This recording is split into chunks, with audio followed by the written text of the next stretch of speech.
Welcome back, everyone, and we're going to be looking at a problem today which has us compare the net present value and internal rate of return, for two different projects that have unequal lifespans.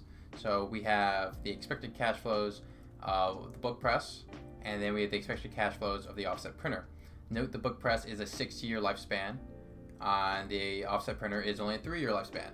And we need to be able to figure out how to compare these two net present values, internal rate of returns, even though these projects are of different lifespans, and other words known as mutually exclusive projects. Now, they want us to use two different approaches to do that. They want us to use the Project Replication Approach and the EAA, or Equivalent Annual Annuity Approach. So we're going to start off with the Project Replication Approach, since it's the first one on the list. And the Project Replication Approach is pretty simple. So we have our first project here, which is the book press. And I inputted these numbers in the best way I could do it to make it easier to read. But you can see year 0 on all the way to year 6, and these are the cash flows for those respective years. And you can also tell that, yes, this is 6 years, and the offset printer is only 3 years. We had 3 years of cash flows. Well, 3 years of cash flows plus the initial outlay. Now, to do the replication approach, we have to extend the second project, that's 3 years, to 6 years. So to do that, we're basically gonna restart the project at the end of year 3. So what that means is we're gonna go over here, and in the end of year 3, we're just gonna restart it and do it all over again. And so we're gonna put negative 10K, which is the initial outlay that we have in year 0, and then we're gonna go up here and we're gonna put 3.5K,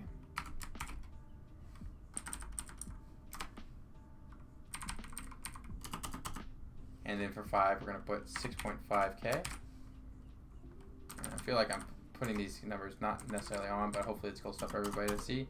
And then we're gonna put 6K right here, effectively extending the lifetime of the project to 6 years, so that the cash flows, or the time of the life to maturity of the project, is 6 years for both.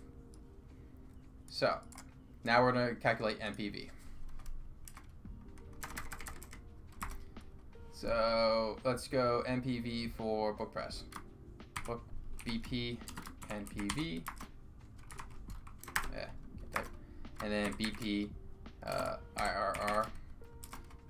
And then we're going to have down here, we're going to have offset printer, so OP NPV and OP IRR. Okay, sweet. So now we're going to calculate it. So let's bring back our calculator. I still have stuff inputted, so we're just going to check the cash flows out. These are all 0, exactly what we need. And we're going to start with the first project, which is the book press. So in year 0, we're looking at a initial outlay of $20,000. Wait, that's negative. Year 1 is a 4K. I just put 4. Hollow. That's awkward. Don't want to mess that up. Then we have $7,000. I got that wrong.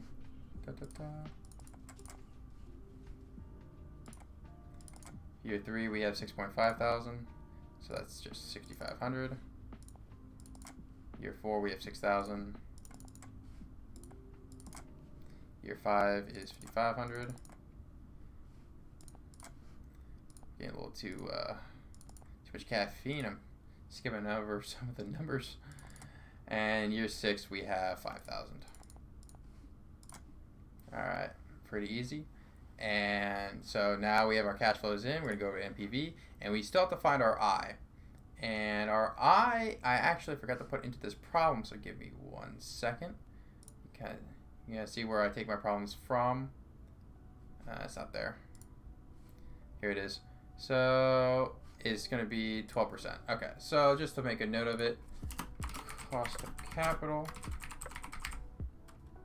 is 12%. Boom, easy. All right, so let's go back to our I. You're gonna input the cost of capital of 12%. Sorry for forgetting to put that in the beginning. Sometimes I'll leave information out by accident, but we always figure it out when we get back to it. We can't do the problem without the cost of capital anyway. And now we're going to go to NPV and we're going to compute. And the book price NPV is 3,245. 3,245. All right, sweet. Go back to this. Now we just go to our IRR and compute 17.47. Boom.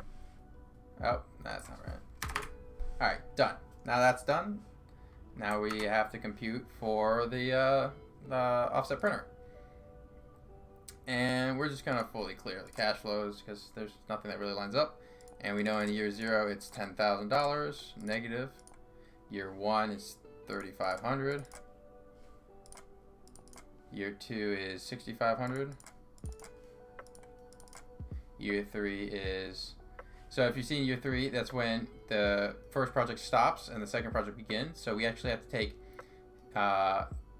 6,000 and subtract it by 10K. So for year 3 it's actually a negative 4,000.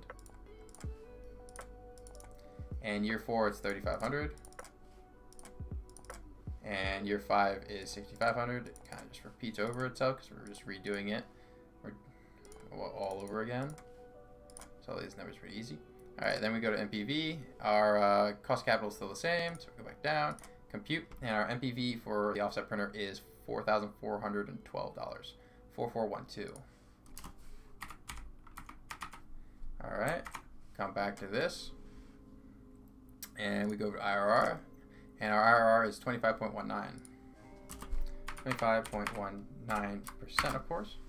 And this is us completing the project replication approach, and based on the project replication approach, we would choose the offset printer because it has a higher NPV and it has a higher internal rate of return. So we're just going to go ahead and accept that. Holla. Alright, now we have to do the equivalent annual annuity approach. Now, if you've seen one of my previous videos where we go over the EAA approach, you might already be familiar, but since it's part of this problem, we're going to have to do it all over again. So it's a refresher for all of us. So the EAA approach is pretty simple. We're going to take the cash flows as they were previously with the 6-year and the 3-year, and we're going to find the net present value.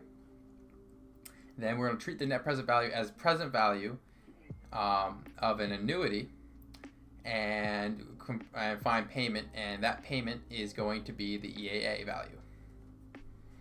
So I'm going to put an EAA of BP, and then I'm going to put EAA of OP. Alright, so let's go back to our calculator. We're going to go back to our cash flows. We're going to clear this off again, and we're going to start with the book price. And we've done this all over again, so we've done this before, so it's pretty simple what we're doing. Just got to put in some numbers, plug and chug, as we would say. Feels like that's what a lot of finance is about, plugging and chugging numbers and just understanding what those numbers actually mean and the process behind it. But it can still be very trying for some people, especially since one wrong number inputted can give us a completely different evaluation. Alright, so that's in NPV, 12% is still the same. Alright, so we're back down to 3,245. Fantastic. So we're going to store that in 1. Then we're going to second clear it. And then we're going to complete clear it. And then we're going to just recall 1 just to see. Okay, so we're good. Just keep it stored in 1. So that's our NPV. Now to get the EAA, we're going to plug our NPV in as present value.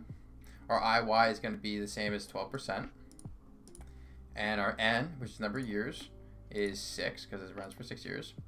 And our future value is going to be 0. And now we're going to compute payment. Alright, so notice that our payment is negative, which is fine. This happens because when we plugged in present value, which was our net present value that we got from doing the cash flows, we plug it in as a positive. Because it's a positive, it's going to give us a negative. We have to understand, and this is a rule you can learn about EAA that I went over before, that EAA will be positive or negative coming out of the BA2+. But that doesn't mean it's actually positive or negative. The rule is if your NPV of the project is positive, your EAA has to be positive.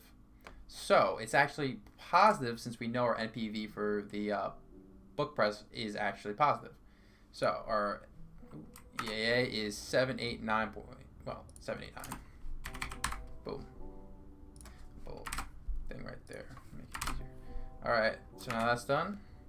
We know what our EAA is. We're gonna second clear this, and we're gonna go to our second set of cash flows to figure out that EAA. Negative 1,000. C01 is 3,500. C02 is 6,500. And C03 is 6,000. Note that we are only doing it for those 3 years. We're not doing the replication process. We already did that. We figured it out for that. We're doing the EAA approach, so we don't have to double the cash flows for the offset printer. We don't have to redo the project twice. So we're ending at CO3, which is the 3rd year. NPV, this is 12%. NPV is 2,577. So we're gonna store that at 1. And now we're gonna clear. We're gonna recall 1. Plug it as in present value. IY is 12%, of course. Years is 3. Future value is 0. And this will be a negative number. Take note of that. Compute payment. So it gives it a negative 1,073, but like I said before, we know that the net present value for the offset printer is positive, so we know this is positive number. So the EAA is 1,073. And since alright, so now we just compare which EAA is higher. And we know that 1,073 is higher than 789, so we would accept the offset printer. This is comparing 2 different projects, NPVs, IRRs, and EAAs, or NPV and IRR of 2 different projects, 2 different lifespans through the replication approach and through the EAA approach. I hope you guys didn't find it too long and boring, and I hope, of course, as always, it's educational. Thank you so much.